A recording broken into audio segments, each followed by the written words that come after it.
Hello everyone, welcome to yet another video of Optiv institute. तो आज हम बात करने वाले हैं कि सेबी हमको कैसे प्रोटेक्ट करता है, कि is SEBI really protecting retail investors. तो आप सब तो अभी न्यूज़ पढ़ ही रहे होंगे कि सेबी बहुत सारा नया रूल्स ला रहा है एफएनओ के रिलेटेड एंड ऑल। पहली बात तो सेबी का जो जुरिस्डिक्शन है, लीगल अथॉरिटी है, वो ना बस मतलब एफएनओ की तरफ नहीं है। उसका जुरिस्डिक्शन बहुत बड़ा है, बहुत पैरामाउंट है। तो जो सेबी है ना, उसने भी बहुत सारे अच्छे काम किए हैं फ्यूचर मतलब पास्ट में। तो क्या क्या किया है, तो अगर मैं आपको बताऊं तो एडवांटेजेस अगर बात बताऊं तो सेबी ने वर्चुअली जो पहले जो ब्रोकर के पास शेयर्स होते थे वो वर्चुअल होते थे। ठीक है, तो ब्रोकर के पहले कभी भी अपनी मन मर्जी उसको प्लेस कर देता था। ब्रोकर अपनी मन मर्जी से शेयर्स को बेच देता था। कभी कभी ऐसा भी होता था, लोग बहुत दिनों के बाद जाते थे और उनका शेयर प्रेजेंट ही नहीं होता था। तो सेबी ने ना बहुत अच्छा काम किया है ब्रोकर्स को टाइट करने के लिए और शेयर मार्केट को रेगुलेट करने के लिए इन टर्म्स ऑफ शेयर्स। पर जब कोविड आया और कोविड में मार्केट क्रैश हुआ, तो हमारी पब्लिक ने ना, जो बोलते हैं ना, बाघ ने मांस खा लिया है इंसान का खून चख लिया है, तो वैसे ही पब्लिक ने ना जो एफएनओ है ना, उसका जो टेस्ट है वो चख लिया है। तो अभी अगर आप देखें तो अगर आप एक्चुअली हो क्या रहा है, सेबी ना एंट्री बैरियर इंक्रीज कर रहा है। सेबी जेहेतु एंट्री बैरियर बढ़ा रहा है, लोग क्या कर रहे हैं, जो 10,000 लेके आता था अभी वो 50,000 लेके आएगा, उधारी करके लेके आएगा। तो एंट्री बैरियर बढ़ा देने से वो सॉल्व नहीं होगा, क्योंकि अभी जो एफएनओ ट्रेडिंग है ना, ये एक एडिक्शन बन गया है। देखो सेबी ना हर एक ब्रोकर को बोला है कि तुम पहले एक तो नोटिफिकेशन डालना। जैसे देखियो ना, तंबाकू में पैकेट में लिखा जाता है कि कैंसर किल्स, येट सब लोग सिगरेट पीते हैं, येट सब लोग क्या करते हैं, तंबाकू खाते हैं, राइट। तो वैसे ही सेबी ने लिखा है कि 90% ट्रेडर्स लूज मनी, पर फिर भी लोग करते हैं, क्योंकि ना उनको वो वैलिडेशन चाहिए कि मैं ट्रेड करता हूँ। उनको पैसा भी नहीं कमाना है। कुछ लोग हैं जो लॉस पे लॉस, लॉस पे लॉस, लॉस पे लॉस करते ही जाते हैं और फिर भी ट्रेडिंग करते हैं। तो अगर हम देखें कि सेबी ने लॉट साइज इंक्रीज कर दिया है, और लॉट साइज तो ऑप्शंस में इंक्रीज किया ही है, तो फ्यूचर का मार्जिन है सेबी ने उसको भी इंक्रीज कर दिया है। तो फ्यूचर्स क्या होता है ना, तो फ्यूचर सेबी डाटा बोलता है कि 40% ऑफ ट्रेडर्स इन फ्यूचर्स क्या मेक मनी।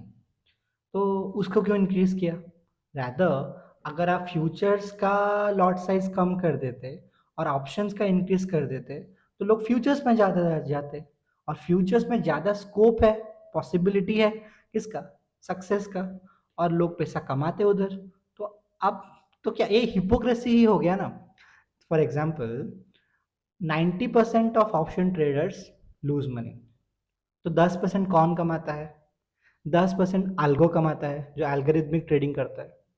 तो जो एल्गोरिदम है, आप तो बोल रहे हैं रिटेल को एल्गोरिदम देंगे ही नहीं, क्योंकि रिटेल को एल्गोरिदम समझ में नहीं आएगा। और वही 10% पैसा कमाते हैं जो एल्गोरिदम यूज करते हैं, एल्गो यूज करते हैं। फिर अगर मैं बताऊं तो ये हिपोक्रेसी नहीं हो गया।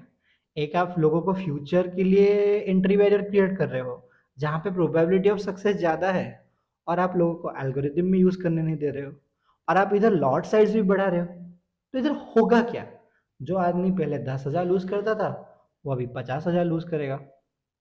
फिर अभी हिपोक्रेसी खत्म नहीं हुआ है। तो 45 अगर आपको, हाँ मैं समझ में आया कि आप इंडेक्स का लॉट साइज बढ़ा दे और आपको रिटेल को प्रोटेक्ट करना है इंडेक्स में।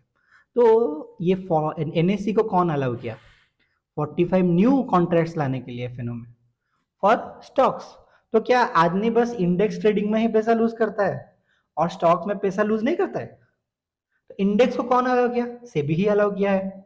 तो अभी आपने इंडेक्स का क्या किया, लॉट साइज बढ़ा दिया, देखा कि हम ना हम प्रोटेक्ट करेंगे इस रिटेल इन्वेस्टर्स को एंड ऑल, और आपने क्या किया ना, और कॉन्ट्रैक्ट्स लिया स्टॉक्स में। तो क्या लोग स्टॉक्स में पैसा लूज नहीं करेंगे? ये ना बस हिपोक्रेसी है। आप अगर अपना डिसीजन लोगों के ऊपर क्या करोगे, थोपोगे, तो कुछ नहीं होगा। आपको सोचना पड़ेगा। फॉर एग्जाम्पल आप अगर देखोगे ना, अगर एक्चुअल मार्केट में देखिए कौन ट्रेड कर रहा है, आप ना, आपको पता चलेगा जो पान वाला है, जो पानी पूरी वाला है, ये सब ट्रेड कर रहे हैं आजकल। तो इन सबको क्या चाहिए? मनी बैरियर नहीं चाहिए, इन सबको एजुकेशन चाहिए ना। आप ना ऐसे सब करके मॉनेटरी बैरियर क्रिएट करके एजुके रिटेल इन्वेस्टर को प्रोटेक्ट नहीं कर सकते हो।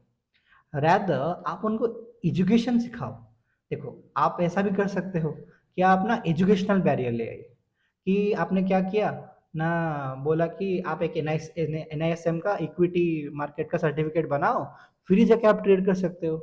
हेजिंग क्या होता है सिखाओ, ऑप्शन स्ट्रैटेजीज क्या होता है सिखाइए, बाइंग रिस्क क्या होता है, बाइंग करने का रिस्क है। आपने पहले बोला कि जो सेलिंग है उसमें अनलिमिटेड रिस्क है, पर अगर फॉर एग्जांपल 23,500 में मैंने सेल किया कॉल ऑप्शन और पुट ऑप्शन और मार्केट 0 हो गया, तभी जाके मेरा लॉस होगा ना, अनलिमिटेड लॉस।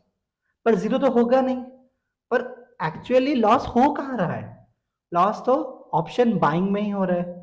तो आपने लोगों को स्ट्रैटेजी नहीं सिखाया, रिस्क मैनेजमेंट नहीं सिखाया, और लोग बस जुआ खेलने के लिए ही आ रहे हैं। तो आई थिंक कि एजुकेशन पे फोकस करना चाहिए। बाइंग, ये जो कॉन्सेप्ट है ना कि बाइंग का लिमिटेड लॉस है और सेलिंग का अनलिमिटेड लॉस है, यही बुरा है। ठीक है, स्टैटिस्टिक्स बोलता है लोग जो पैसा लूज करते हैं बस ऑप्शन बाइंग में ही कर रहे हैं।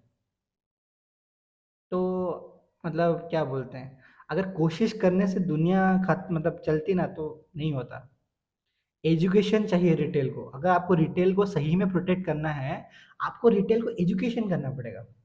ठीक है, आपने क्या किया ना, टैक्सेस बढ़ा दिए, एसटीटी बढ़ा दिया, टैक्स बढ़ा दिया, तो क्या हुआ? लोग डब्बा ट्रेडिंग में चले गए। डब्बा ट्रेडिंग में क्या है ना, पैसा तो जाता ही है, उधर मार्जिन भी लग जाता है, मार्जिन अनलिमिटेड लग जाता है, और वो मन मतलब अपने मन मुताबिक ट्रेड काट देता है जो ब्रोकर होता है डब्बा का। और वो तो गुंडे हैं ही, घर से उठा के ले आएंगे। तो आप ना मार्केट सर को निकाल रहे हैं, लोग डब्बा ट्रेडिंग की तरफ जा रहे हैं। आप अगर फॉर एग्जांपल इंडेक्स ट्रेडिंग में आपने बहुत मॉनेटरी बैरियर निकाल दिया, तो लोग ना क्रिप्टो ट्रेडिंग करेंगे, फॉरेन मार्केट में ट्रेडिंग करेंगे, फॉरेक्स ट्रेडिंग करेंगे। तो उससे प्रॉब्लम सॉल्व नहीं होगा, लोग फिर भी लूज करेंगे पैसा।